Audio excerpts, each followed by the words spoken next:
Sanxenxo vén de adaptar o seu regulamento de taxis á normativa actual. A nova ordenanza contempla tamén unha serie de aspectos que deberán ter en conta os taxistas á hora de vestir. Por exemplo, non poderán usar pantalóns curtos, chándal, chanclas ou camisetas de tiras cando vayan ao volante.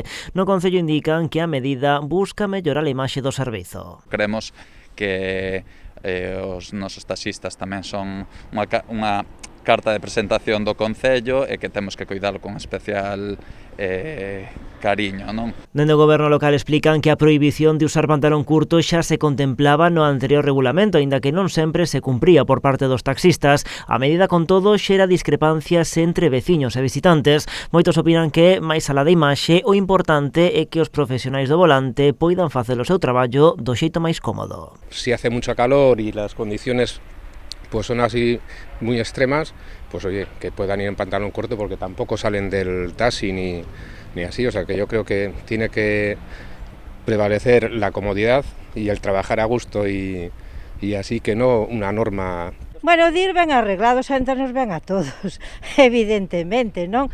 Eu non son de ir superpuesta, pero de feito para algunhas ocasións cambia moito e favorece bastante.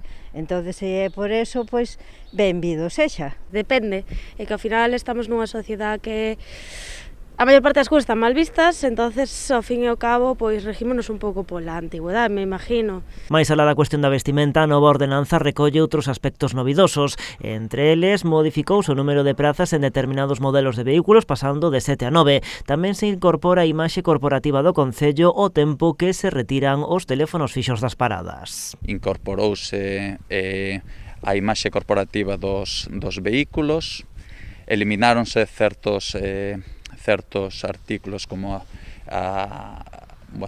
que quedaron obsoletos, como a existencia de teléfonos nas paradas de taxis. O concelleiro salienta que o do taxi segue a ser un servizo con boa demanda en Sanxenxo, en especial nos meses de verán. Como líder turístico do norte de España, pois evidentemente cando máis traballo teñen no Brán, que evidentemente o aumento exponencial de xente pois repercute neste servizo, pero bueno, ten traballo todo o ano. Na actualidade en Sanxenxo hai 8 paradas de taxi e 27 licenzas.